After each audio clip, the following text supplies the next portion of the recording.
فلا هادي له ونشهد أن لا إله إلا الله وحده لا شريك له ونشهد أن سيدنا وسندنا وحبيبنا ومولانا محمدا عبده ورسوله أرسله بالحق بشيرا ونذيرا وداعيا إلى الله بإذنه وسراجا وقمرا منيرا أما بعد فقد قال الله تبارك وتعالى في كلامه المجيد وفي فرقانه الحميد أعوذ بالله من الشيطان الرجيم بسم الله الرحمن الرحيم وعد الله الذين آمنوا منكم وعملوا الصالحات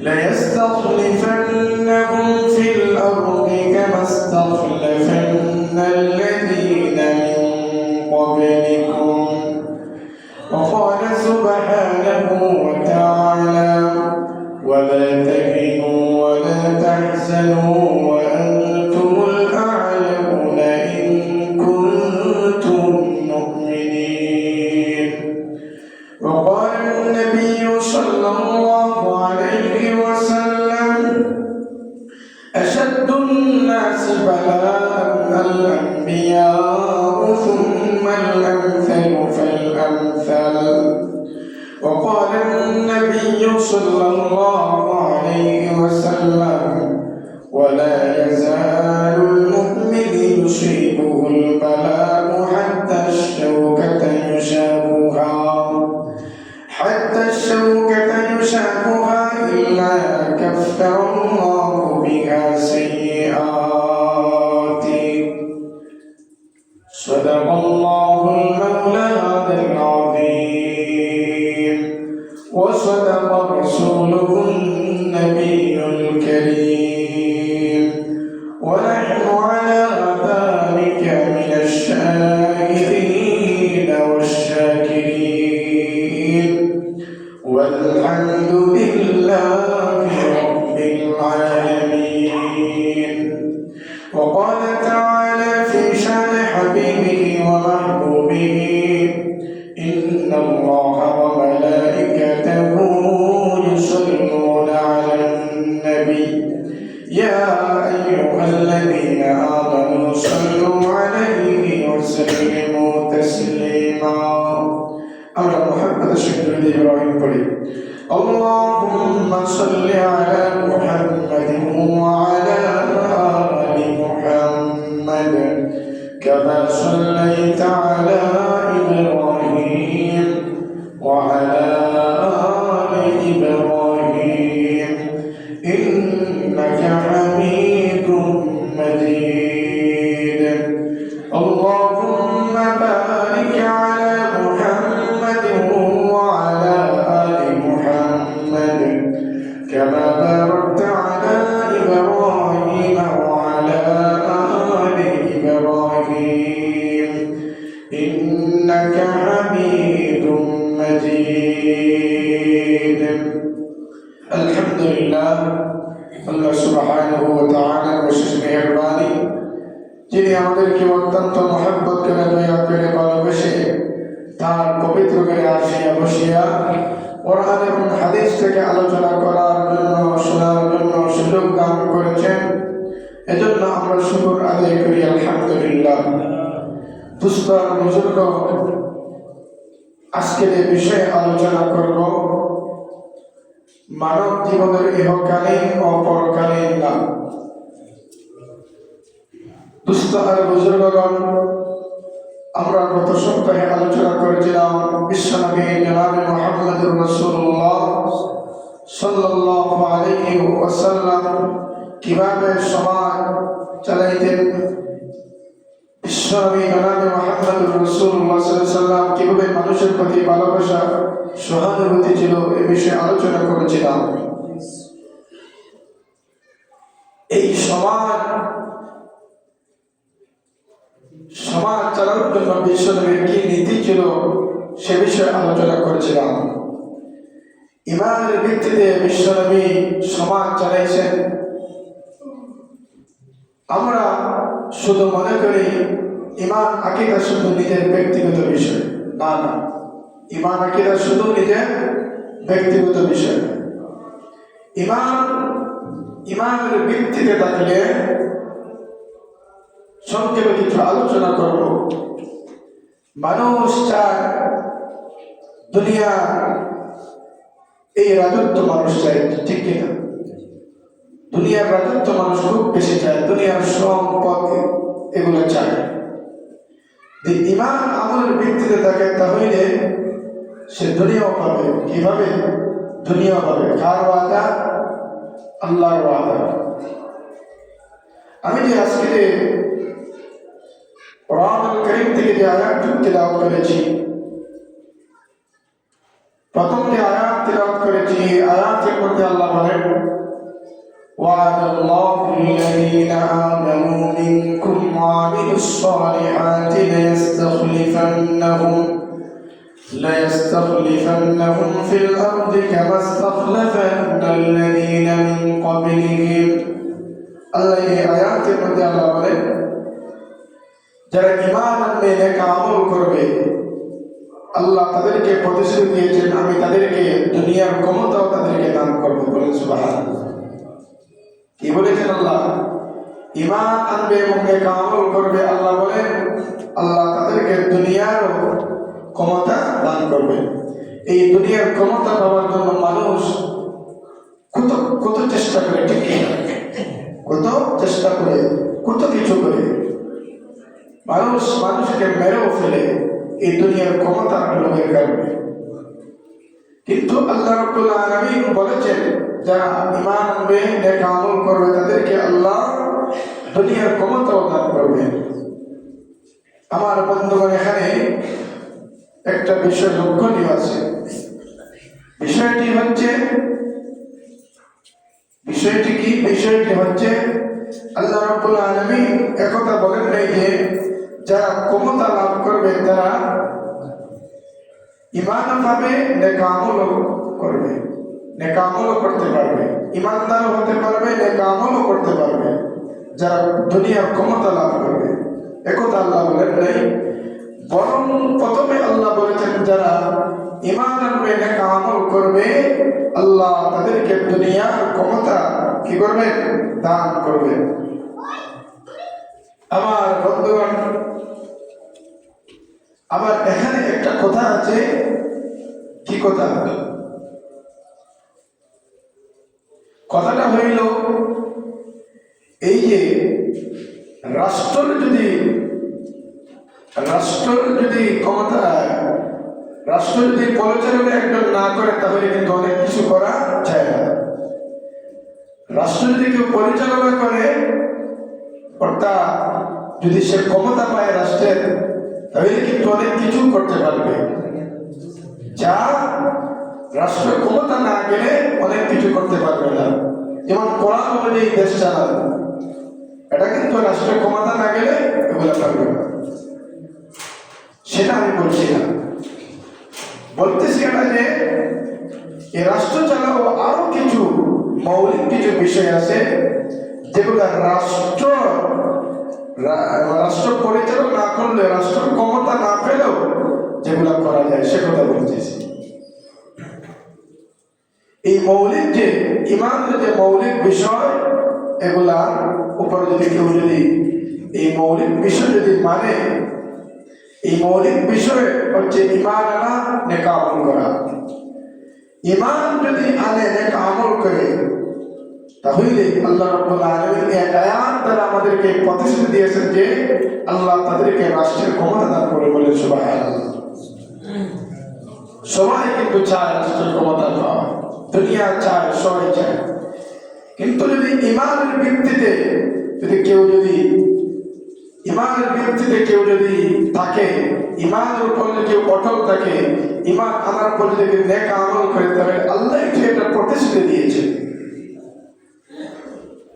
শুধু ভাই তা নয়, এই ঈমানের ভিত্তিতে যদি কেউ থাকে, তাহলে আল্লাহ রাব্বুল আলামিন এই প্রতিশ্রুতি দিয়েছেন তাকে নিরাপত্তার ব্যবস্থা করবে, বলে সুবহানাল্লাহ। কিসের ব্যবস্থা করবে? নিরাপত্তা সবাই চায় কি চায় না? নিরাপত্তা সবাই চায় না?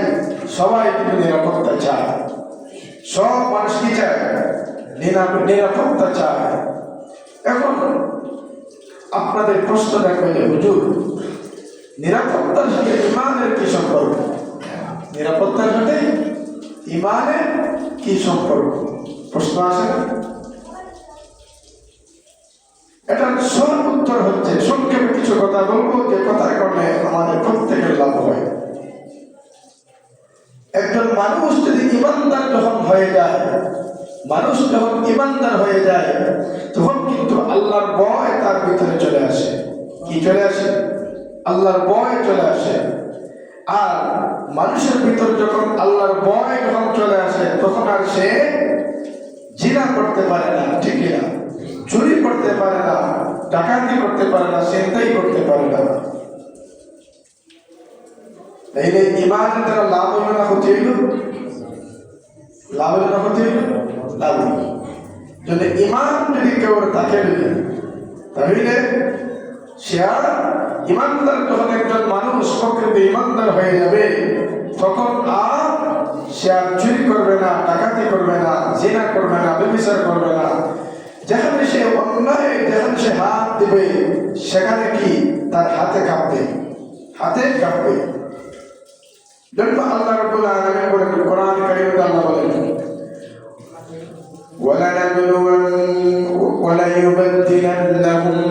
وَلَيُبَدِّلَنَّهُمْ مِنْ بَعْدِ خَوْفِهِمْ أَمْنًا। আল্লাহ বলেন, যারা প্রশান্ত ঈমানের দ্বারা, ঈমান নেক আমল করবে। কি করবে? ঈমান ও নেক আমল করবে। এই মানুষ কিন্তু এই যে নিরাপত্তার জন্য মানুষ ভুগতেছে, নিরাপত্তাহীনতার কারণে মানুষ ভুগতেছে, নিরাপত্তা পাচ্ছে না। আল্লাহ রাব্বুল আলামিন বলেন, আমি তোমাদেরকে নিরাপত্তা দান করব, বলে সুবহানাল্লাহ। কে বলেন? আল্লাহ বলেন। কি করলে? ঈমান আনলে, নেক আমল করলে। সবাই নিরাপত্তা চায় কিনা? চায় না? সবাই নিরাপত্তা চায়। বিশ্বনবী জনাবে মুহাম্মদুর রাসূলুল্লাহ সাল্লাল্লাহু আলাইহি ওয়াসাল্লামের জন্য বলেছেন, ঈমান আনলে যখন একজন মানুষ ঈমানদার হয়ে যাবে, তখন সে আর জিনা করবে না। কি করবে না? জিনা করবে না। বিশ্বনবী বয়ান করে বলেন, আল্লাহর রাসূল বলেন, যখন একজন মানুষ যখন ঈমানদার হয়ে যাবে, যখন সে ঈমানের স্বাদ গ্রহণ করবে, তখন সে জিনা করতে পারবে না। কি করতে পারবে না? জিনা করতে পারবে না। যখন একজন মানুষ ঈমানদার হয়ে যাবে, তখন সে তখন সে চুরি করবে না। কি করবে না? চুরি করবে না। যখন একজন মানুষ যখন ঈমানদার হয়ে যাবে, তখন সে শরাব পান করবে না, তার মদ পান করবে না। যখন সে কেউ ঈমানদার হয়ে যায়, তখন এই ঈমানের বদৌলতে সে আর ডাকাতি করবে না, ছিনতাই করবে না। কি জন্য করবে না? কারণ হইল, যখন একজন মানুষ ঈমানদার হয়ে যায়, তখন তার ভিতরে আল্লাহর ভয় চলে আসে। এই হাদিস থেকে, বিশ্বনবীর হাদিস দ্বারা আমরা একথা পাইলাম যে বিশ্বনবী বলেন, কেউ যদি ঈমানদার হয়ে যায়, ঈমানের মতো একটা বড় নিয়ামত যদি সে পেয়ে যায়, এবং ঈমান আমল করে, নেক আমল করে, তখন সে আর কোনো গুনাহের কাজে নিতে পারবে না। এই হাদিস দ্বারা আমরা বুঝতে পারলাম জিনা হোক, চুরি হোক, মদ পান করা হোক, চুরি করা হোক, ডাকাতি করা হোক, ছিনতাই করা হোক, যত ধরনের গুনাহ হতে পারে কোন ধরনের গুনাহ সে করতে পারবে না। প্রথম নম্বর কি বলেছিলাম মনে আছে? মানুষ কিন্তু ক্ষমতা চায়, দুনিয়া ক্ষমতা চায়, ঠিক কিনা?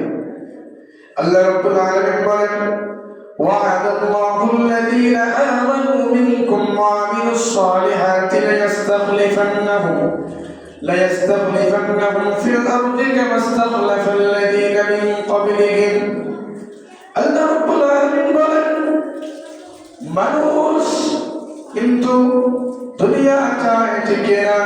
আল্লাহ রাব্বুল আলামিন বলেন وعد الله الذين آمنوا منكم, যখন কেউ ঈমান আনবে, নেক আমল করবে, তখন আল্লাহ রাব্বুল আলামিন প্রতিশ্রুতি দেন وعد الله الذين آمنوا منكم وعملوا الصالحات ليستخلفنهم في الأرض كما استخلف الذين من قبلهم আল্লাহ রাব্বুল আলামিন প্রতিশ্রুতি দেন তখন আমি তাকে দুনিয়ার ক্ষমতা দান করব। কোন ক্ষমতা? দুনিয়ার ক্ষমতা দান করব কিসের উপর থাকলে? ঈমানের উপর থাকলে। কিসের উপর থাকলে? ঈমানের উপর থাকলে। তারপর নেক আমল করলে।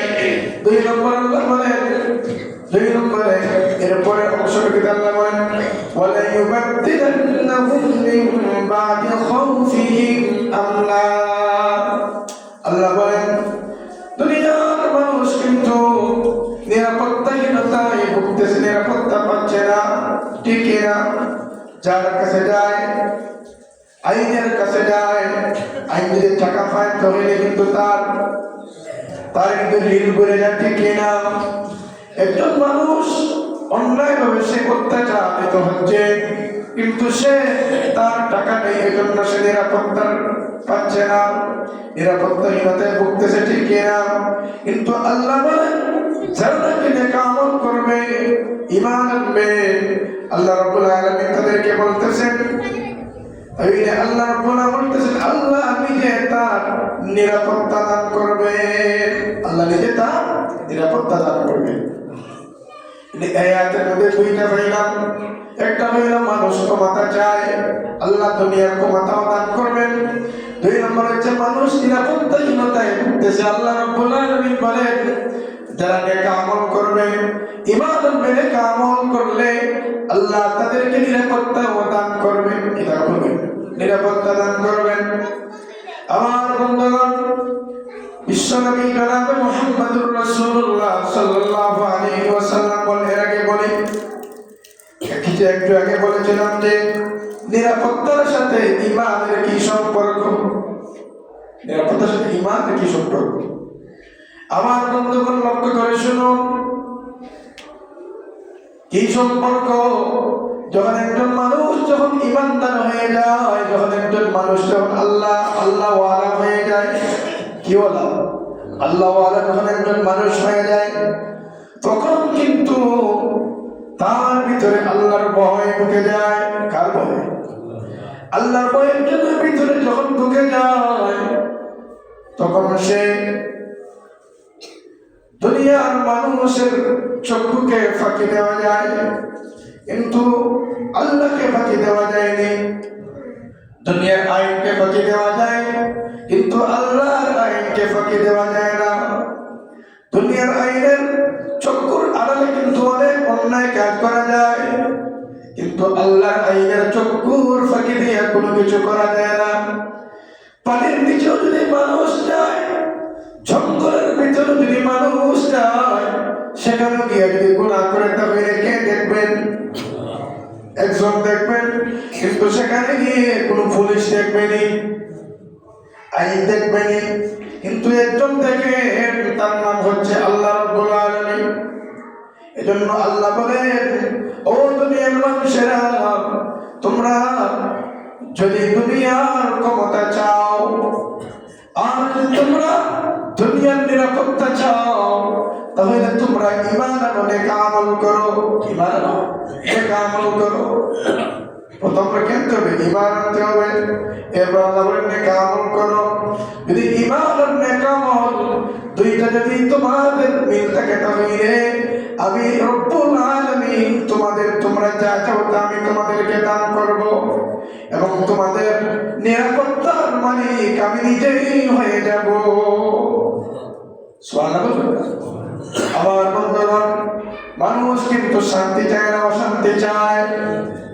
সব মানুষ শান্তি চায়, কোন মানুষ অশান্তি চায় না। কেউ অশান্তি এটা ভালো পায় না, ঠিক না? সবাই কিন্তু তার শান্তি চায়, শান্তিতে থাকতে চায়, আরামে থাকতে চায়, বউ বাচ্চা নিয়ে শান্তিতে থাকতে চায়। কোন বেজাল মানুষ কিন্তু করতে চায় না, ঠিক না? কিন্তু ভাই, মানুষের যে শান্তি করতে আসবে, মানুষ এটা জানে না, বোঝে না। জানিয়া বুঝিয়াও মানুষ আমল করে না। কিভাবে মানুষের ভিতরে শান্তি আসে তাও মানুষ অনেক জানে, কিন্তু জানিয়াও আমল করে না, ঠিক না? আবার কেউ জানে না, আবার জানার চেষ্টাও করে না। জানে না, আবার জানার চেষ্টাও করে না। আবার বন্ধুগণ, 3 নম্বর হইল, যদি কেউ ঈমান আনে, ঈমান আনার কারণে তার কিন্তু ঈমানের যখন সে নেক আমল করবে, যখন সে কোরআন তিলাওয়াত করবে, যখন সে আল্লাহর জিকির আজকার করবে, নামাজ পড়বে, তখন কিন্তু তার ভিতরে প্রশান্তি আসবে।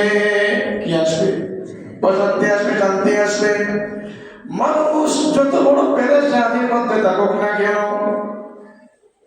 যখন সে কালামুল্লাহ শরীফ যখন সে তেলাওয়াত শুরু করবে, এটা পরীক্ষিত জিনিস। আপনারা আজকে থেকে পরীক্ষা করে দেখবেন, যদি পেরেশানির মধ্যে থাকেন না কেন, যদি আল্লাহর কালাম যদি তেলাওয়াত করেন, তাহলে দেখবেন আস্তে আস্তে আপনার এই পেরেশানিটা দূর হয়ে যাবে। বলেন না সুবহানাল্লাহ।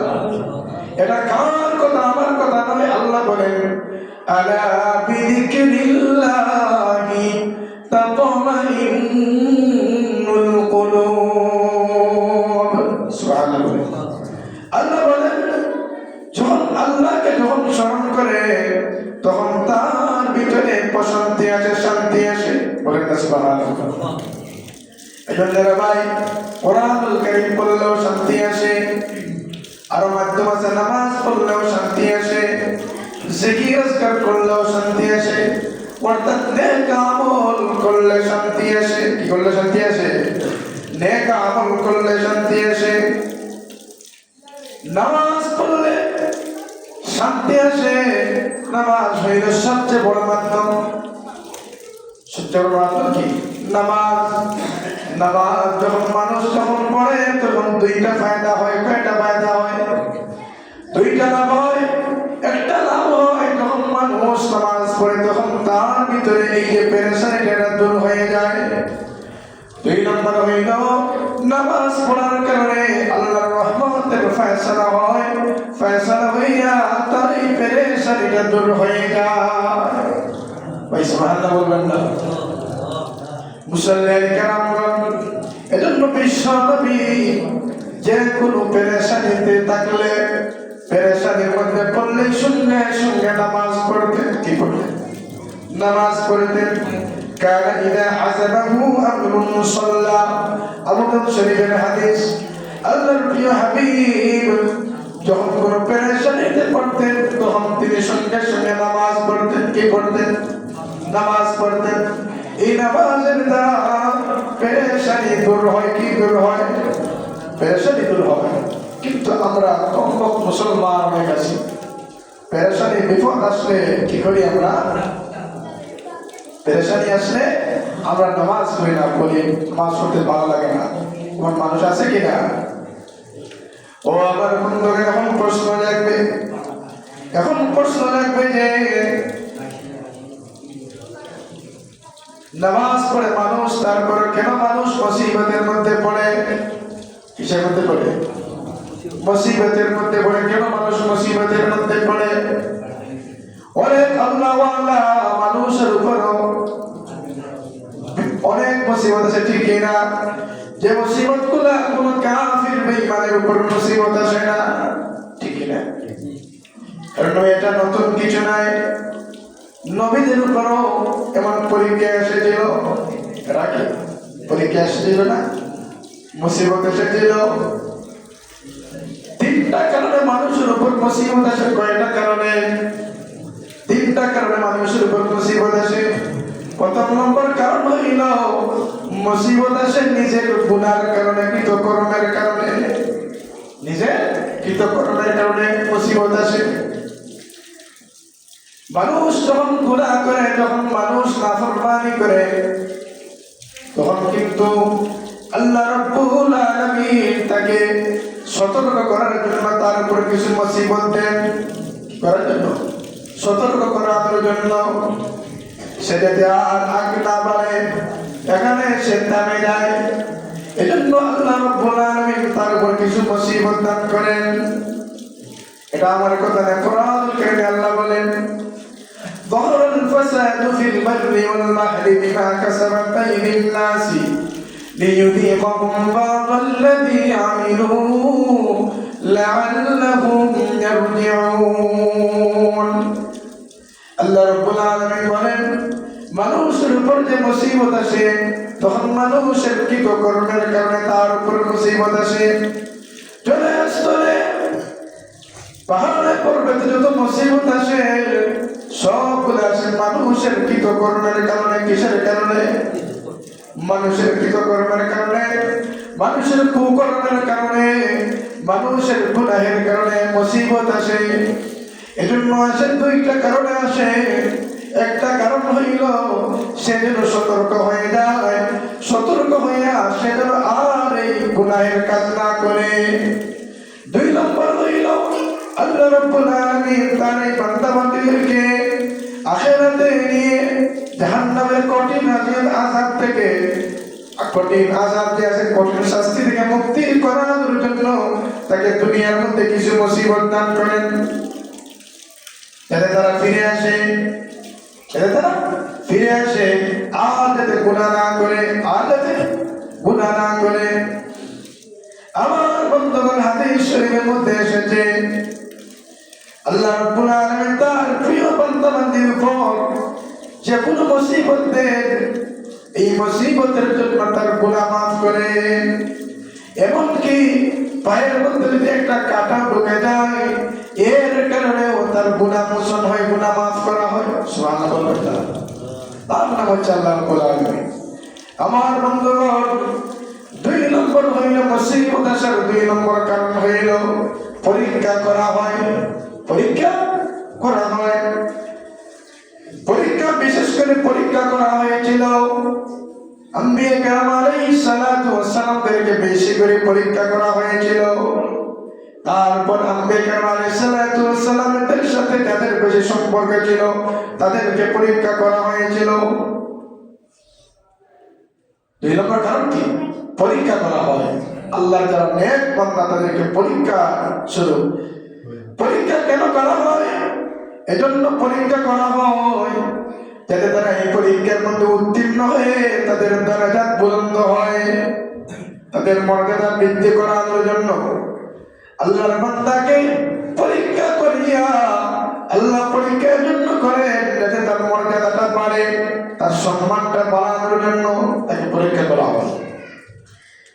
এজন্য বেশি বেশি নবী আলাইহিস সালাতু ওয়াস সালামদের উপরে পরীক্ষা হয়েছিল কিনা আমরা সবাই ইতিহাস জানি। হয়েছিল কিনা?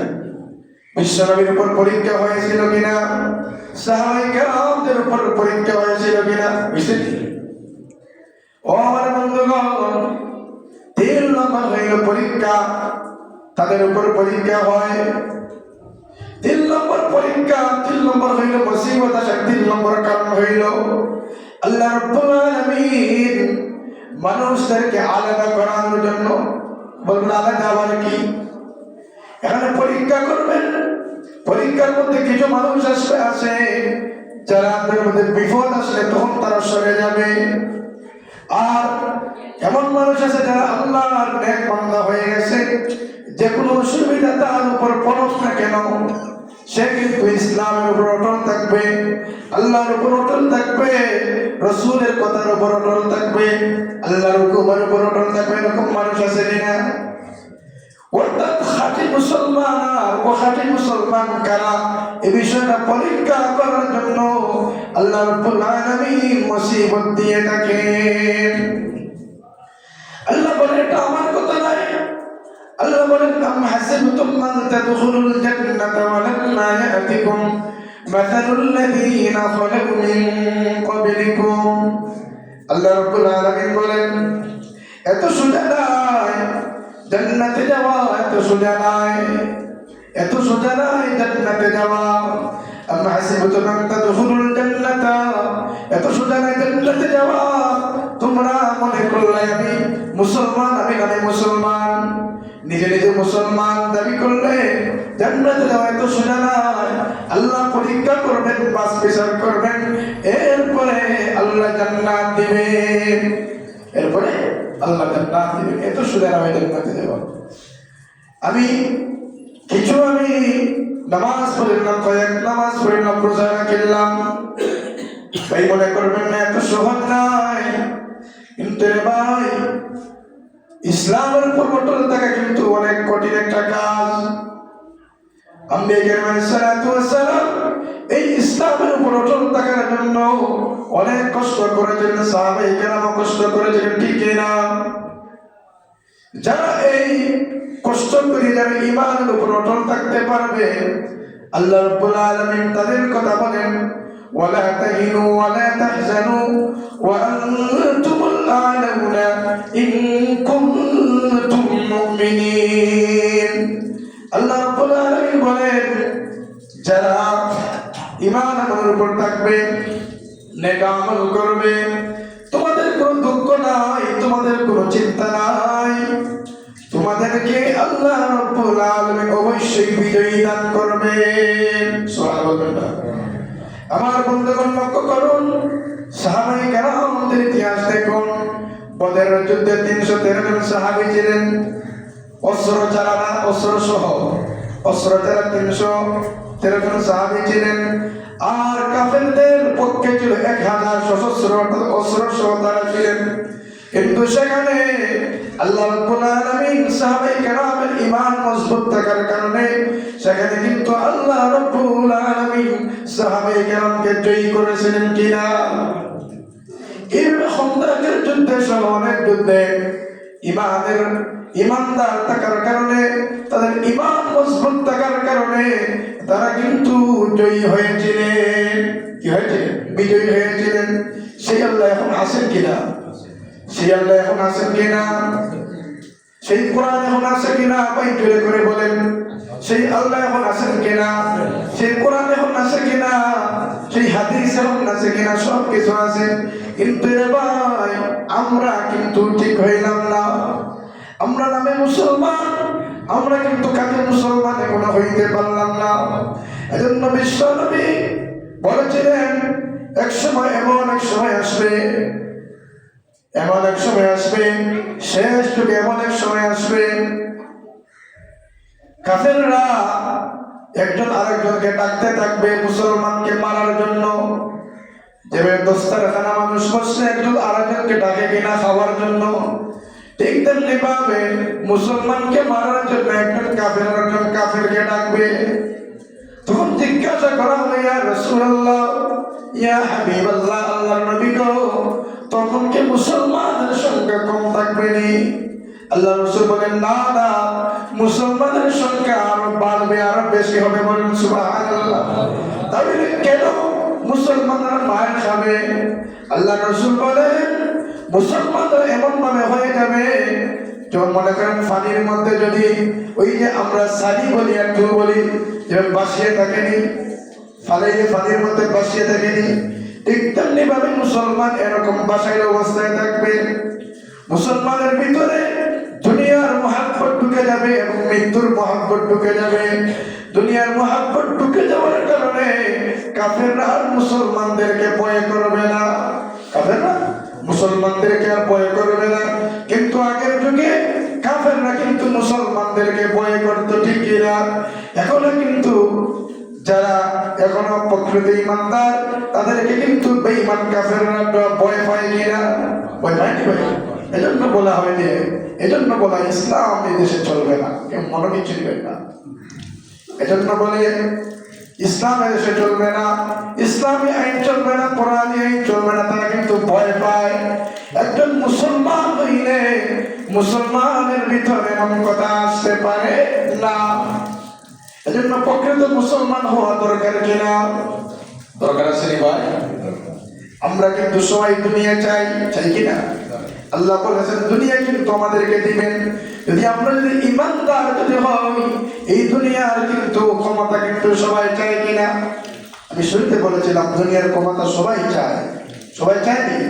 এই ক্ষমতার জন্য একজন আরেকজনকে মেরেও ফেলে। আল্লাহ বলেন আল্লাহর ওয়াদা আছে এই দুনিয়াটা আমি তোমাদেরকে দিব যদি তোমরা ঈমান আনো, ঈমান আনার পর নেক আমল করো। তাইলে আল্লাহ প্রতিশ্রুতি দিয়েছেন আমি তোমাদেরকে দুনিয়া দিব, তোমাদেরকে আমি দুনিয়া দিব। এরপরে আল্লাহ বলেন মানুষ কিন্তু নিরাপত্তা চায়, চায় কি চায় না? আমি যে খুতবায় আয়াত তেলাওয়াত করি, আয়াতের মধ্যে আল্লাহ বলেন ওয়া'দাল্লাহুল্লাযীনা আমানু মিনকুম ওয়া আমিলুস সালিহাতি লায়াস্তাখলিফান্নাহুম ফিল আরদি কামা ইসতাখলাফাল্লাযীনা মিন ক্বাবলিহিম ওয়া লায়ুবাদদিলান্নাহুম মিন বা'দি খাউফিহিম আমনা। মানুষ নিরাপত্তা চায়। আল্লাহ বলেন আমি তোমাদেরকে নিরাপত্তা দান করবো, আমি নিজে তোমাদেরকে নিরাপত্তা দান করবো। এরপরে মানুষ শান্তি চায়, কেউ কিন্তু অশান্তি চায় না, সবাই শান্তি চায়। শান্তি চায় কিনা? আল্লাহ বলেন তোমরা আমার জিকির করো, আমাকে ডাকো। আলা বিযিকরিল্লাহি তাতমাইন্নুল কুলুব। তোমরা আমার জিকির করো তাহলে তোমাদের মনের মধ্যে শান্তি আসবে। তোমাদের যত অশান্তি আছে, যত পেরেশানি আছে, সবগুলা আমি আল্লাহ দূর করে দিব। সুবহানাল্লাহ। মানুষ ধন সম্পদ চায়, দুনিয়ার ধন সম্পদ চাই কিনা? আল্লাহ আয়াতের বলেন, আয়াতের মধ্যে বলেন ওয়ালাউ আন্না আহলাল কুরা আমানু ওয়াত্তাকাউ লাফাতাহনা আলাইহিম বারাকাতিন মিনাস সামাই ওয়াল আরদ। দুনিয়ার মানুষ কিন্তু দুনিয়ার সম্পদ চাই, ঠিক কিনা? আল্লাহ বলেন তোমরা ঈমান আর নেক আমল করো তাহলে আসমান থেকে তোমাদেরকে নিয়ামত দান করব। বলেন সুবহানাল্লাহ। কে দান করবেন? আল্লাহ নিয়ামত দান করবেন। আল্লাহ অন্যায় শেষ করে দেব। আল্লাহ অন্যায়ের মধ্যে বলেন ইস্তাগফিরু রাব্বাকুম ইন্নাহু কানা গাফফারা ইউরসিলিস সামাআ আলাইকুম মিদরারা ওয়া ইমদিদুকুম বিআমওয়ালিন ওয়া বানিনা ওয়া ইয়াজআল লাকুম জান্নাতিন ওয়া ইয়াজআল লাকুম আনহারা। আল্লাহ বলেন ও দুনিয়ার মানুষেরা তোমরা গুনাহ করেছো, তোমরা গুনাহের জন্য আমার কাছে প্রার্থনা করো, গুনাহ মাফ চাও। যদি গুনাহ মাফ চাও, গুনাহ মাফ চাওয়ার আগে নেক আমল করা দরকার আছে কিনা? নেক আমল করিয়া নেক আমল ছাড়িয়া, নেক আমল করিয়া নেক আমল ছাড়িয়া গুনাহ মাফ চাইতে হবে। নেক আমল করিয়া গুনাহ মাফ চাও। তাই না আল্লাহ বলেন বৃষ্টি তোমাদেরকে আমি বৃষ্টি দান করব। বৃষ্টি যদি না দান করতে হলে তা পানি কোনো কিছু হবে না, কোনো কিছু হবে না। আল্লাহ বলে তোমাদেরকে বৃষ্টি দান করব, তোমাদের সন্তানদের মধ্যে বরকত দান করব, তোমাদের সম্পদের মধ্যে বরকত দান করব। কে বলেন? আল্লাহ বলেন। ওরা কে বলতেছে? আল্লাহ বলেন। ও আমার বন্ধুগণ, আজকে যে বিষয়ে সার মর্ম যেটা হচ্ছে সেটা হচ্ছে ইমানের ভিত্তিতে ইমানদার যদি কেউ হয়, প্রকৃত যদি ইমানদার হয়ে যায় তাহলে তার ইহকালীন লাভ পরকালীন লাভ, এই বিষয়ে আলোচনা ছিল। ইহকালীন ও পরকালীন লাভ কেমন হয় এই বিষয়ে আলোচনা আজকে হয়েছিল। ইহকালীন পরকালীন ওই জগতের লাভ যদি আমাদের যদি হতে হয় তাহলে আমরা কি করতে হবে? প্রথম নম্বর ঈমান আনতে হবে, তারপর নেক আমল করতে হবে। এই যদি দুইটা বিষয় যদি আমরা যদি জোর ধরিয়া যদি আমরা এগুলো যদি করি, এগুলো যদি অটল থাকি, অবিচল থাকি, তাহলে আল্লাহ রাব্বুল আলামিন আমাদেরকে দুনিয়াতেও দান করবে, আখিরাত দান করবে। এটা কার ওয়াদা? আল্লাহর ওয়াদা। কার ওয়াদা? আল্লাহর ওয়াদা। আমার বন্ধুগণ, এজন্য আল্লাহ রাব্বুল আলামিনের কাছে আমরা এই দোয়া প্রার্থনা করি, আল্লাহ রাব্বুল আলামিন আমাদেরকে মজবুত ঈমান পেতে দান করে। সবাই বলেন আমিন। এবং সহিভাবে আমল করার তৌফিক দান করে। সবাই বলেন আমিন। ওয়া আখিরু দাওয়ানা আলহামদুলিল্লাহি রাব্বিল আলামিন।